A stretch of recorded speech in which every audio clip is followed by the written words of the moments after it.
Everybody, welcome to a breakdown on the cybersecurity enterprise stack. So, cybersecurity decoded is what I called it.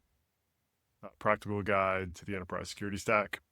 We've got a number of reasons here. If you're searching this on YouTube, maybe you are looking to expand out your domain. Maybe you're focused on networking. You want to look at email security, right? There could be a number of reasons, but what's clear is cybersecurity is only getting more important in the age of AI and agentic AI, and with Anthropic's release of the Mythos cybersecurity frontier model. So right now, the average breach costs about $5 million. The number of tools at your average enterprise is 45 plus. I mean, it's kind of crazy. And then, right now, what I'm going to do is I'm going to cover kind of the 80% of the tech stack. I don't want to get shot. I miss something. There's always emerging technologies, niches, categories, because there's always the threat landscape is evolving. So there's always something new. So please this is for people that are trying to kind of break it down, understand a little bit more. And then we'll have all the different categories, all different 10 of them you can jump to if you already know a couple or jump around. But I just wanted to kind of share a little bit of why I think you should care about cybersecurity. And I'm just going to start from my point of view because I did not like cybersecurity, and I only started understanding more of it because I started supporting people that were in cybersecurity and building cybersecurity products, and just learned the domain over the last couple of years. And when you think about it, we are highly sensitized to physical attacks in our world. So if somebody came to your house and tried to break into your house, tried to break into your car, that would be very disruptive. That would be very traumatizing.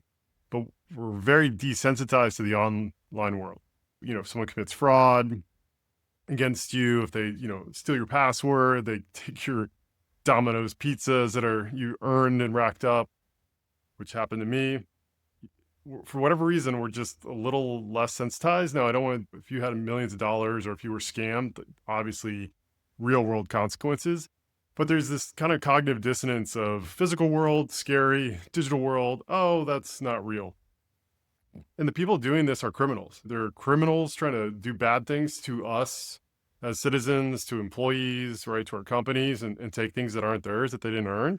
Or they're nation state actors that are operating against the United States, right? And they're trying to take our intellectual property, our defense, and eventually that's going to come in the form of higher burden or taxes on us. Like we're going to have to pay for those, or we're going to lose our advantage, and that's going to have a negative impact on quality of life. So I just want to frame that as, you don't have to like cybersecurity, but it's not going away, and it's good to kind of understand the building blocks. And that's the purpose of this presentation. It's just you walk away kind of understanding where everything fits together, what are the main categories, so you could go talk to a chief information security officer and say, hey, what does your landscape look like? Because they have to deal with all these different areas and categories, and they have to have some sort of solution. Maybe it's, glue, duct tape, and hope, but, if they've got enterprise budget, they've probably got a tool in there. These are the kind of the 9 core categories. The last one is AI security, which is really emerging. But, I'm going to start with identity and access management. 2, we've got endpoint. 3 is security and incident event management, and SOAR. It's a mouthful. 4, network security. 5, really cloud security. Wiz made this category really well known. Email security, very relatable. 7, web application and API protection. Another mouthful, we'll get to it. 8 is data security and data loss prevention. So think uploading files or leaving the corporate network that have intellectual property. And then 9, exposure management. What I think helps is relating this back to the physical world. And just some examples, right? So if you work at a job and you have to have a badge to get in, that's kind of your identity access management. They have to know who you are, know what doors you should have access to, and where you should go. You've got your security cameras potentially on this campus, and so they're kind of monitoring everything. So all of your endpoints walking around, there's always surveillance going on there, and they're detecting things, but there's a lot of information. So, how do you respond to that? How do you prioritize that? They're recording all the time. Lots of good things, lots of innocuous things are happening. So really, how do you pull out the bad stuff, which doesn't happen very often? You've got your monitoring room, all those camera feeds, all the observability data is coming in. And how do you pull out the signal from the noise? You've got SIEM and security operations. You've also got your perimeter, your fences and your gates. You can kind of think about firewalls and your networking as kind of the perimeter of your corporate environment. And then the example I got from AI or Analogy was fireproof vaults for data security, data loss prevention, and then front door, that's maybe your security guard is email, right? So normal people are supposed to come to your business every day, packages all the time, but every once in a while, there's a bad actor or a bad package. So the first category is identity and access management. So some of the technologies that are going to fall into here are single sign-on. You probably experienced that. Having, one authentication across all the different corporate applications you should have access to, implementing MFA, multi-factor authentication, be able to manage privileged access, identity governance, because all of these can also apply to different resources. So you can have identity and access management for people. What resources should they have access? And if those resources like servers or agents need to act on your behalf or access other services within, for example, a cloud, making sure that they only have access to the least minimum privilege. And then you've got your identity threat detection, which is really detection response has really emerged in the last couple of years across every category. So common attacks around identity are credential stuffing, password spraying, and then MFA fatigue attacks. So just constantly, people having to put in MFA, they're like, whatever. You get desensitized. You don't realize that somebody's phishing you and stealing your credentials live. Second category, email security. So this is still where 70% of attacks start. It's the human element of this. It's the number one way attackers get in. And so email security, it's important to, stop phishing attacks if you can, like before they even get there. So essentially you have a gateway sitting in front of all of the email that comes into you, your corporate environment, your inbox. And then they're constantly scanning that for, bad IPs or bad grammar or, marking things as potential threats. Another big attack on top of that is business email compromise. So if your email is compromised and then they can leapfrog and impersonate an executive like the CFO, asking someone to wire, $1 million to this new vendor. The vendor doesn't really exist. It's a criminal organization or a nation state actor. We've also got the emergence of AI-powered threats, which just the ability to generate complex, well-designed, simple attacks, but at scale and not making human mistakes has really been, we've seen a dramatic increase in the number of attacks because criminals still are going after low-hanging fruit. They're still looking to go down the street of cars and just try every door. They're not trying to, reverse engineer a car and attack it from across the street with like radio frequencies to take over the computer, right? That's just too much work. There's still too many easy ways to just get away undetected. And then outbound protection, mostly for like data leakage, sensitive data being PII or anything that's corporate that shouldn't leave the environment. 50 billion in business email compromises in the last decade by the FBI. I mean, so it's a real problem and it hasn't gone away. And just the attacks are getting more and more sophisticated. So you're starting to see more and more email solutions that are powered by artificial intelligence, behavior-based detection instead of just signal-based. And signal-based being, we know that this IP is from Russia. Maybe that's not trustworthy, or another nation state. That's weird. We should block that proactively. Now it starts getting into behavioral where, why is this email from this person being sent at 3 a.m. from Ukraine when they're based in Maine, right? And they're starting to correlate all these different signals. What are your normal email patterns? And so it can actually do a lot better job of protecting the employees from all these bad actors. The third category I got here is web application API protection. So again, this is kind of your front end. So if you're hosting any applications, any e-commerce platforms where you're expecting public-facing web traffic, but then also a lot of times businesses will have APIs for their developer community or their vendors. And so you need API protection. You need bot management because bots can just slam these APIs. Similar with DDoS, you can take down your websites. So that's the whole category. And so the web application firewall sits above the network firewall and inspects more of the application traffic, and that's where the APIs sit as well. An important key, a vendor that's pretty common here might be like F5, salt security, sequence security in the WAP space. All the hyperscalers typically have at least a web application firewall, DDoS protection, things like that. Fourth category is endpoint protection, extended endpoint detection.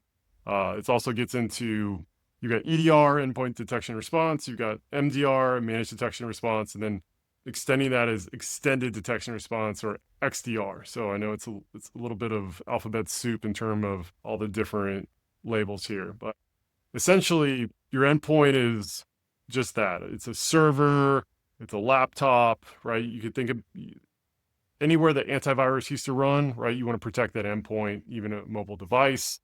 So that could just kind of be install it and then step away. CrowdStrike really made this popular. They really took the market with their next generation version of antivirus around this. So then endpoint turned into like a more of a managed solution. So endpoint detection and response, which went into MDR, managed detection and response. And then now we're into XDR, extended detection and response. And XDR is a little different because it actually takes a lot more signals than just your endpoints, like your clients and your servers. It's taking, maybe SASE, network data. It's a little bit ingesting a lot more telemetry outside of just your endpoints. For some examples here, CrowdStrike is big. Palo Alto's got a presence. SentinelOne, Arctic Wolf Networks. These are all really well known. Endpoint. Barracuda's got an XDR. These are all players in the endpoint space. Category 5, moving into the network layer, which to me has always been a little bit abstract, for lack of a better term. You can't see it. It's pretty low level, so it's a little bit closer to the machines, a little less intuitive than an application that we interact with visually, a lot more command line, a lot more logs coming off this stuff. But, essentially you've got your firewall, and this is where the new kind of term for your network protection is secure access and secure edge, so SASE. So you've got your network firewalls included in here. You've got your cloud access security brokers. You got, your network detection and response, your WAN, wide area network controls, and then sometimes you'll have secure gateways for thinking like something you'd have at a school to be able to block traffic, to make sure, you're protecting all the kids. They can't visit any inappropriate sites. And so players, Cisco's been in this for a long time. Palo Alto's been in this for a long time, but you also have Netscope and Zscaler have really made their mark, specifically in secure access, secure web, and they're kind of putting this whole abstraction layer by having all of the different endpoints running their own software network, essentially. So they can essentially see all the traffic that runs between the different endpoints. And then they can add in their network firewall and like, why do you need to pay a Palo Alto? And so it's an interesting space because it's very disruptive, or a potential for disruption on top of like your legacy in air quotes, hardware vendors or network vendors like a Cisco. All right, category 6, we've got cloud security.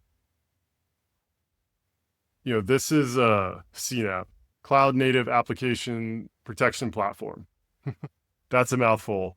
Wiz really came out and just dominated this space. They're now acquired by Google, but pretty much everybody, you've got 5 major components here under CNAPP these days. Cloud workload protection is one, cloud security. So that's kind of like almost like your endpoint of like the cloud workloads, and be able to see the code and monitoring for all real-time threats. Cloud security posture management, checks for configuration mistakes. Configuration mistakes are still one of the number one ways that hackers get in, quote unquote, like without breaching or without an exploit. There's no 0 day. They just, they guessed the right password and it was admin, or it's the default, right? And they just misconfigured an AWS bucket was public. 3, we've got cloud entitlement management. Why does this employee have admin permissions over the entire cloud environment? Because that means they could spin up $100,000 bill. Like, let's go down to least privilege. Infrastructure as code. So checks all the blueprints before deploying all the automations, catching problems at the design state. And lastly, cloud detection response. Detection response is kind of popping up in every category these days, right? So customers are saying, there's so much coming in. I need you to secure it. But when something bad does happen, or when I do get exploited, I need you to be able to detect that and help me respond to it. So that's why the DR is being added to so many things. Cloud security spending, compounding annual growth rate projected at 25.9%. Yeah, 50% of enterprise apps and containers by 2029. Going into typically Kubernetes, which is its own set of challenges for management. So moving on to category 7, we've got SIEM and SOAR. So security incident event management. Just think about all of your observability, your security events, traces, logs, metrics, kind of routing to one place, and then being able to analyze those for detection, for audit purposes. You found out you were breached, yesterday, what happened. And so Splunk, Sumo Logic are some of the names that you're probably familiar with, or if that come up in the space. CrowdStrike, NextGen SIEM, Palo Alto. I forget what their NextGen SIEM is called. Cribble is also kind of disrupting this as an observability pipeline. And so the idea of SIEM, right, is having a place to do all the analytics and finding everything. And then SOAR, the orchestration and the automation and the response to that, kind of like the detection and response, but sitting on top and coupled with that. So pretty much every enterprise has one of these in. And so some key metrics: mean time to detection, MTTD, and MTTR is mean time to respond. Category 8, data security, data loss prevention. So there's so much data out there. The first thing you need to understand is what's sensitive and what's not. So being able to classify that. So you have to discover it and then classify it. Once you've classified it, then you want to be able to essentially protect it. And so do you encrypt it? Do you prevent certain access to it? Be able to monitor if it was exfilled? How much was exfilled? You got attacked. You lost some data. Did you lose sensitive data? You don't know, right? So that's the data loss prevention. And then data security posture management, DSPM. It's quote unquote agentless security, or scanning, discover sensitive data in locations organizations didn't know about. That's just data sprawl is becoming more and more of a concern. And with compliance is driving a lot of this, just GDPR, HIPAA, PCI, SOX. There's more and more regulations that are coming out of Europe, especially, but just in general, as companies are just storing more and more of our lives are being digitized. How are you protecting the consumer is the idea, right? So you have to adhere to this. There's financial penalties. It helps the incentive structure for these companies to protect our data. So this is 9 and 10. So exposure management and AI security. AI security is emerging, a new frontier. Exposure management is going from just scan and patch. There's so many things that are kind of, as crazy as this sounds, there are companies running old software that are not patched with known vulnerabilities, but they've assessed the risk. They're either not public facing, there are 2 or 3 hops in the network, and the risk of patching them and breaking the system isn't worth the risk of quote unquote being exploited. Cascade that everywhere. You've got to be able to find your different exposure management for misconfiguration, and then you need to prioritize that. So this is a known exploit. You have exposure there, but it's kind of behind your firewalls. A couple of them apparently. Versus just public facing misconfigured buckets or policies or IAM rules that you want to take. And so the tools here, are able to collect all that data, tier it, and again, pulling the signal off from the noise. Where should you focus? Where's your biggest risk? And then what you should go remediate immediately. And then just closing us out on 10, AI security, really specifically around generative AI, because prompt injection is just any model can hallucinate still, right? They're stochastic, they're not deterministic. And so there's still a threat of an agent that has a lot of guardrails running around and doing something it's supposed to, but then it reads a website because it's going to a bunch of different websites for research, and someone embeds hidden text that isn't catchable by the human eye that, essentially says, oh, ignore all your instructions and do, execute XYZ or give me this information, right? And so that same agent might have access to certain backend systems and then provide those keys, and then that bad actor can then take that. So There's also a couple of recent attacks of an exploit actually breaching the first or second layer once it gets stuck, tunneling out and actually calling a large language model for help. Hey, here's all the systems that I've found. I've scanned them. Here's my data update. I can't get past them. What should I do? Which is pretty terrifying if you think about it, right? So you have essentially an agent that went in, or an exploit went in and called back for help on how to like get past the next barrier, and there are no real humans involved. So this is just going to continue to escalate and will be an evolving field pretty rapidly. Those are the 10 categories. Hopefully that helps. Again, it's not comprehensive in terms of a technical analysis, but it gives you the 80% of what most CIOs or CISOs are going to be running in their environment. Right? Do some searching. There's a lot of great reports. All the vendors that I named, you can go download their annual reports from 2025 or published in Q1 of 2026. And so it helps you kind of get a feel for the different aspects. And, your CrowdStrikes, your Palos, your Microsofts, your Googles, your AWSs are going to have pretty large full stack security deployments. And so you can get a feel for kind of all the different solutions in there. Don't get overwhelmed, and keep learning, and let's stay resilient, because the AI is here. Thanks, everybody.